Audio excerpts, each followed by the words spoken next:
Thanks so much for. All right, thank you so much, Bob. It's such a treat to be here, and I am excited to see so many people that I know.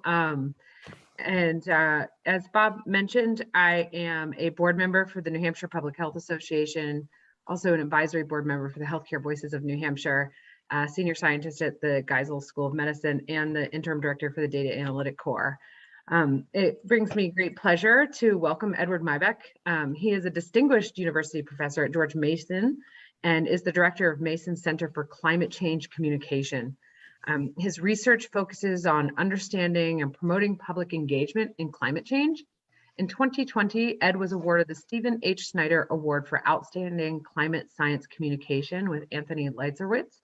And more recently, Ed was identified by Reuters as the most influential scientist working on climate change in American Public University. Ed has previously served as the Associate Director of the National Cancer Institute and as a Worldwide Director of Social Marketing at Porter Novelli International. He holds a BA in psychology from the University of San Diego, California at San Diego, a master's degree in public health, San Diego State University, and a PhD in communication science from Stanford. Ed is a fellow of the Americans Association for the Advancement of Science and serves on the board of the Global Climate and Health Alliance. And we're delighted to have you here, Ed. Thank you for joining us, and I'll let you take us into a brief presentation before we open up for questions. Yeah, thanks, Jen, and thanks, Bob, for inviting me. I'm a little worried that there's a bait and switch going on. It's not intentional on my part. When Bob invited me, he did invite me to talk about sort of how to communicate about climate change as a health professional and climate as a health issue. And we can do that in the second half of the hour. But because I just got back from COP26, Bob and Jen had sort of changed the expectation appropriately. So they asked me to sort of give a debrief, like what happened at COP and what are the implications of that for us. So I'm really happy to do that because it was an intense experience. This was my first COP. I have been told that that this COP, that the health professionals and the health voice was better represented at this COP than in any prior COP, and not just by a little bit, but by a long measure. And that's really exciting. Although I will tell you, I don't want to sort of step on my own lead here. I was kind of disappointed about in the end, about how little we accomplished on one hand. On the other hand, I'm incredibly enthusiastic about what we can accomplish going forward to influence the COP process.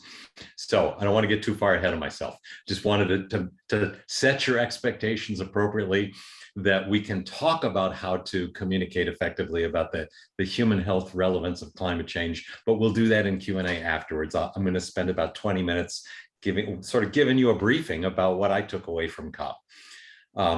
Most importantly, I guess the bottom line is that I think important gains were made, but not nearly enough. So yes, we're making progress, but boy, the room between what we accomplished at COP, or what got accomplished at COP, and what needs to be accomplished in the very near future is pretty enormous.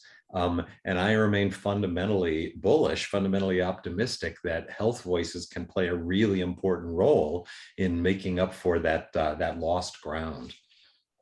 So let me start by giving you a little bit of background to the whole COP process. Because it's a world unto itself. It's a little bit mystifying. I learned a lot about how it works by actually going to this COP. And so I just want to bring us all up to speed on giving you the background to COP26, just so we're all starting in the same place.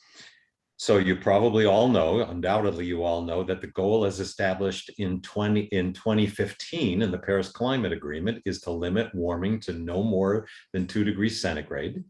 But what you might not know is that nowhere in the Paris Agreement or in any COP since was there any mention of the words coal or fossil fuels.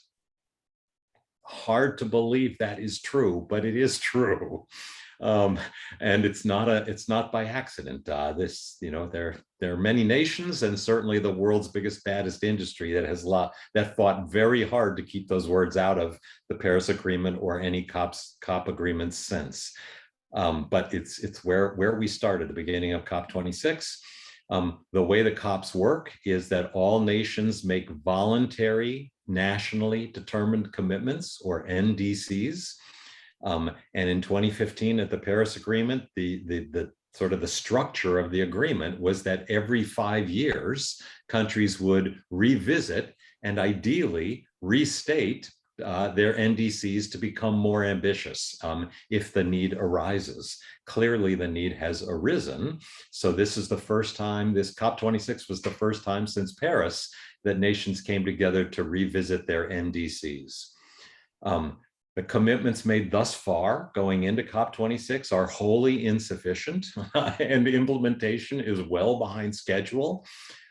So while the aspiration of Paris, the Paris Agreement, was to limit warming to 2 degrees or less, the estimated path to warming that we're on right now, the best estimate is about 2.7 degrees, way overshooting 2 degrees or less.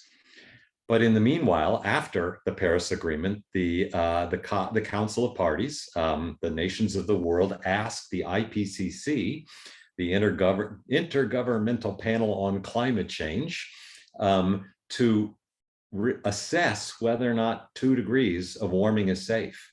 And so they specifically were asked to compare 2 degrees of warming to 1.5 degrees of warming. And they issued a special report on that a few years ago. The bottom line, as a health, I would highly recommend all of you as health professionals read that report. Not the whole thing, but just the summary, because it's pretty dramatic. The difference between 1.5 degrees C of warming and 2 degrees C of warming is pretty catastrophic with regard to public health impacts going forward. The bottom line of that report really is that every 10th of degree of warming above and beyond 1.5 degree is going to have palpable, serious public health impacts going forward. And thus really the only sensible goal for the world from the perspective of public health and well-being is to limit warming to no more than 1.5 degrees C. And as I'll share with you in a moment, I and a whole bunch of other health professionals we're at COP advocating for that notion of limiting limiting the warming to 1.5 degrees and no more. Clearly, there are going into COP, sort of the public engagement situation, it had been changing pretty dramatically. This is part of my day job. With Tony Leiserowitz at Yale, I run the Climate Change in the American Mind poll. We just released our latest polling report this morning. It shows that in the last 6 months, there's been this huge uptick in public concern about climate change in the last 6 months, extending a trend that has been developing over the past 5 years. Normally, over any 6-month period, we pretty much don't make a lot of hay. We don't even pay a lot of attention to changes that occur over a 6-month period, because they're just as likely, frankly, to be lost in the next 6-month period. But the kinds of changes we've seen over the past year and the past 6 months in particular are so big that I'm quite confident that we're seeing a real fundamental shift in public concern about the issue. Unfortunately, we're also continuing to see this profound political polarization, such that conservative Americans and liberal Americans have just reached a totally different set of conclusions about climate change. 5 years ago, I would say we were actually in a better place with regard to the political polarization than we're in today. But the Trump administration and the many voices that supported him and their sort of persistent drumbeat of climate denialism had a real profound impact on the way many conservative Americans see the issue. That said, all Americans are clearly personally experiencing climate change more profoundly than they ever have in the past, whether they know it or not, whether they accept it or not. We actually see in our polling report released today that now more than half of Americans say they have personally experienced global warming. That number was less than half of that 6, 8, 10 years ago. So we're seeing a real uptick in the proportion of our fellow countrymen and women who understand this isn't some abstract thing. This isn't something that is only being experienced, will only be experienced in the future, or is only being experienced in sub-Saharan Africa. But half of our fellow countrymen understand they have personally experienced climate change. Another major trend that has to be commented on because it's an important backdrop to COP26, is the fact that the costs of renewable energy are dropping so rapidly that the whole economics of energy in America and around the world have changed. 10 years ago, it might have been defensible to say it costs too much to switch over from fossil fuels to clean renewable energy. That you really can't make that argument anymore with a straight face, because the economics are really clear that in many parts of the country and much of the world, it's just cheaper to switch to clean renewable energy now than to continue on with fossil fuels. And that's not even accounting for the healthcare, the health costs, the morbidity, the mortality, and the actual healthcare costs associated with fossil fuel energy.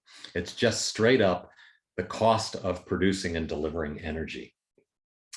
The one last point I want to make with regard to the backdrop or the background to COP26 is that an important part of the Paris Agreement was an agreement by the wealthy nations of the world, including ours, the nations that largely created our changing global climate, to fund 100 billion per year in assistance to low and middle income countries to help them in their transition to a clean renewable economy, clean renewable energy economy, and to help them adapt so that their people aren't needlessly hurt. But since 2015, there's been approximately a 20 billion per year shortfall in the amount of money actually delivered. So that shortfall is about $100 billion right now. And of the money that has been delivered, very little of it is going to adaptation, meaning actions that, among other things, will protect the public health from in low and middle income countries from the changing global climate. So that's the backdrop. In the immediate run-up to COP26, as I said, countries were expected to restate their NDCs, their nationally determined commitments. Only about 3/4 of the nations of the world actually did so. The US, President Biden, committed to increasing our emission reductions by I'm listening to a webinar. Thank you. President Biden committed to reducing the US emissions by 50%, 50 to 52% actually, by the year 2030, with the baseline being our 2005 emissions. So I would say President Biden stood up in a most noble, admirable way with a major commitment. On par, by the way, with the EU, which committed about the same level of reduction. We're slightly overshadowed by the UK, which committed to a 60% reduction. Canada committed to a 40% reduction. Japan and Australia, 25%. Brazil, 40%, although actually that was a weakening of their NDC. And China and India, coming into COP26, hadn't committed to any additional reduction. Although during COP, India committed to being carbon neutral by 2070. Not a particularly ambitious goal, but it was the first time they had gone on record as having a net zero goal. And something else that happened during COP, as you probably all know, Premier Xi and President Biden started talking again. They agreed to be talking about and working together to address climate change. Nothing specific was promised, but the mere fact that we've started talking to the other largest economy in the world about climate change, I think is a really hopeful sign. Let's hope that over the next 12 months, the talk goes from simply symbolic to actually substantive. So the commitments that were made at COP26, if they are implemented on schedule, which is a huge if, because the track record of the world thus far shows that none of the nations, none of us are implementing our commitments on schedule. But if they are implemented on schedule, they'll reduce the warming from the current warming path of 2.7 degrees between now and the end of the century to somewhere between 2.4 degrees and 1.8 degrees. a large band of uncertainty, 2.4 to 1.8, but at least part of that band includes 2 degrees and less, which means nations of the world, you know, the fundamental logic of the Paris Agreement is working, in the sense that countries did come with more ambitious NDCs, and if they deliver on them, we might actually keep the warming to 1.8 degrees, even with the commitments as, you know, made thus far. What I and other members of the health community were doing at COP is we were lobbying like hell to keep 1.5, the goal of limiting 1 to 1.5 degrees. We wanted to keep that goal alive. And the way we were doing that is we developed something we called the Healthy Climate Prescription. And it was an open letter to all heads of state and to their delegates who were attending COP26. And that was essentially our major lobbying strategy, to make plain that the health professionals around the world feel it's incredibly important to keep the warming to 1.5 degrees. And the reason why it's incredibly important is because any warming above and beyond 1.5 degrees is going to lead to really profound public health, really profound consequences, harmful consequences to public health and well-being. That letter, we went into COP26 with about 450 signatures to the letter. By the time we left COP26, we had 600 health organizations around the world that had endorsed the Healthy Climate Prescription. They represent more than 46 million health professionals worldwide. And we continue to call for endorsements. So if you're a member of a health organization and you haven't yet endorsed the Healthy Climate Prescription, I would strongly encourage you to do so, or to encourage your health organization to do so, and for you to do so as an individual. I don't actually know how many individuals we've had endorse the letter. We were hoping to have at least 10,000, and we hope to have a whole lot more, because we're going to keep soliciting endorsements and take this letter back to COP27, again, as part of our lobbying effort. Let me just read to you the top line in the prescription. We call on the leaders of every country and their representatives at COP26 to avert the impending health catastrophe by limiting global warming to 1.5 degrees, and to make human health and equity central to all climate change mitigation and adaptation actions. We went on to call out 5 specific recommendations, several of which, 2 of which are to all nations, 3 of which are to all nations, and 2 of which are to only high-income countries. So essentially, we were asking high-income countries to commit to their fair share, all nations to commit to their share to hold warming to 1.5 degrees, and high-income nations to make larger cuts in their emissions and make them more rapidly, and to provide the promised transfer of funds to low and middle income countries to help them achieve their necessary mitigation and adaptation goals. So I won't go into the details, but I will say the bottom line for us as health professionals was keeping the warming to 1.5 degrees, because failure to do so will create public health catastrophe. So what were the wins at COP26? There absolutely were wins. They were important wins. 105 countries signed a methane reduction pledge, pledging to reduce their methane emissions by 30% by the year 2030.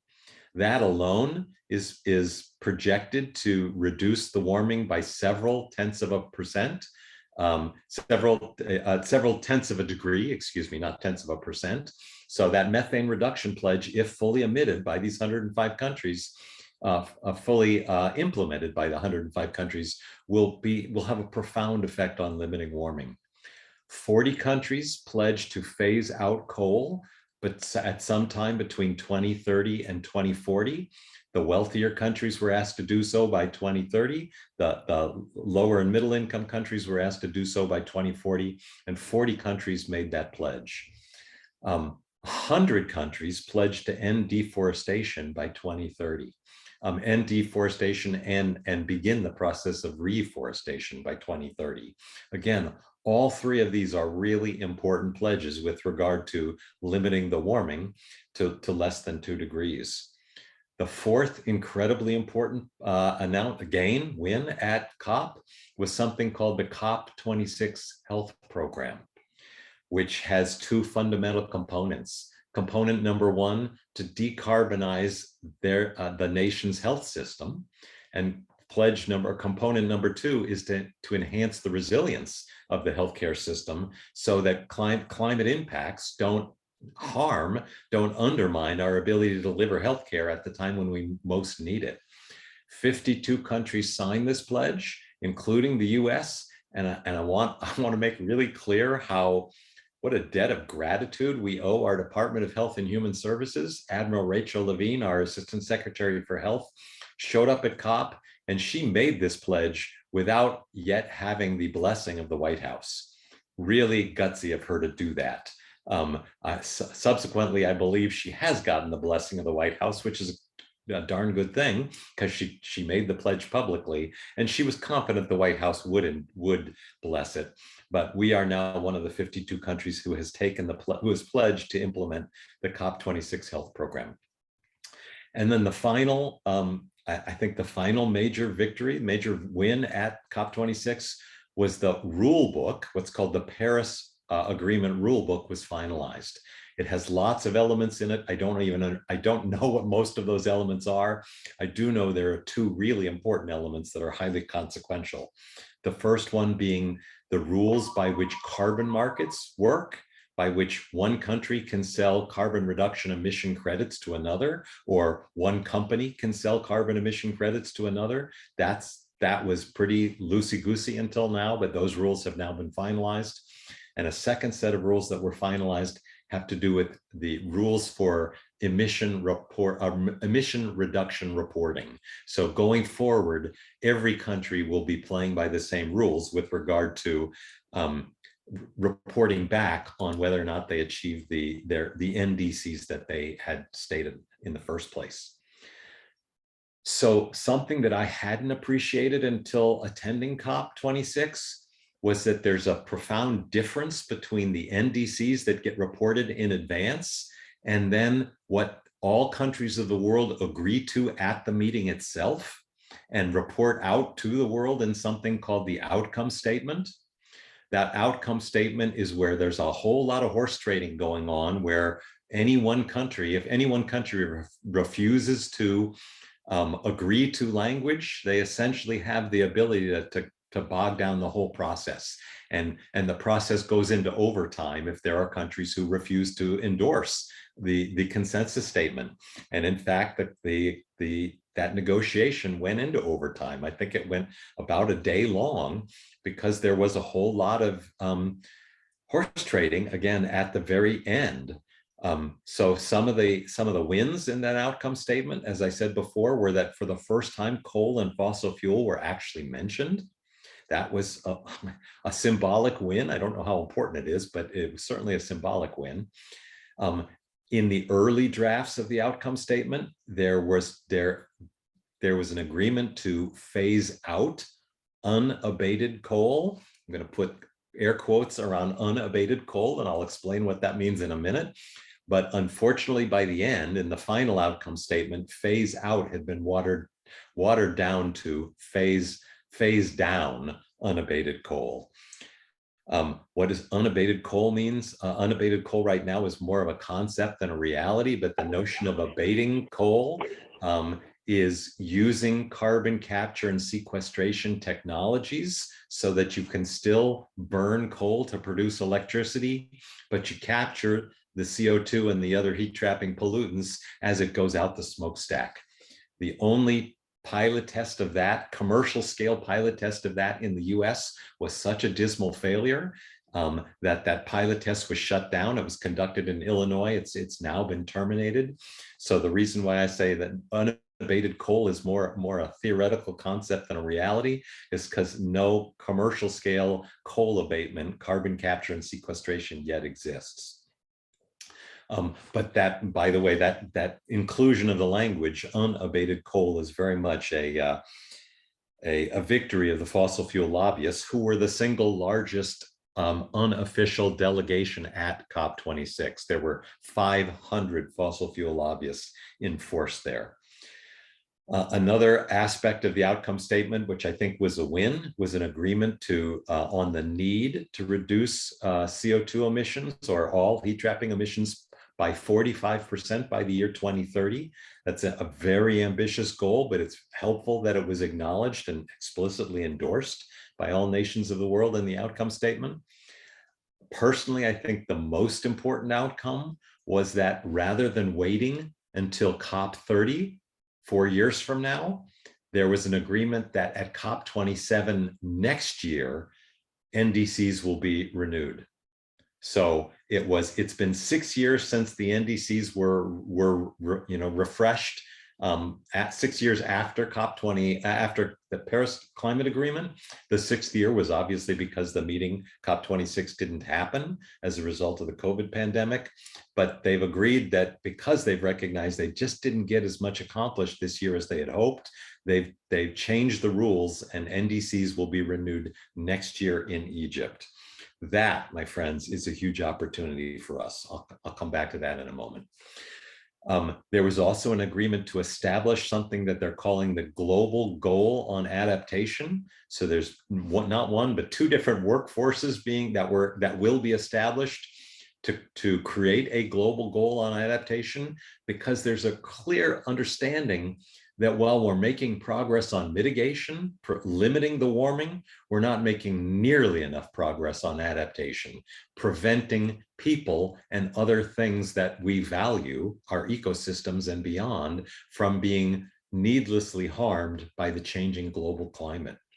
Another victory was an agreement to at least double the adaptation financing for low and middle income countries, and to make up the financial shortfall, that $100 billion I talked about earlier, by 2025.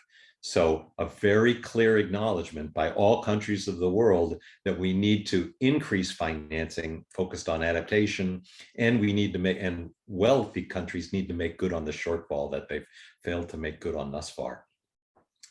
Another incredibly important outcome of the attribute in the outcome statement was, for the first time, the notion of loss and damage was explicitly stated. The notion that countries that have created the most warming may owe a loss and damage claim to countries that were least responsible for global warming. I heard the Prime Minister of Scotland, she's called the first Prime Minister because Scotland's part of the UK.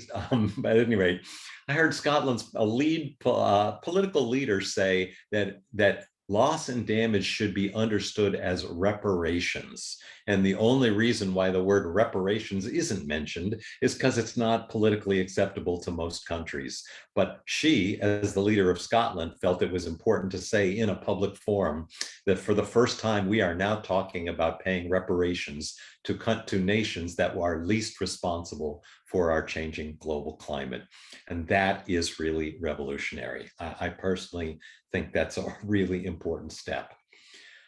But on the downside, and of a huge personal disappointment to me, the word health was only included in the COP26 outcome statement one time.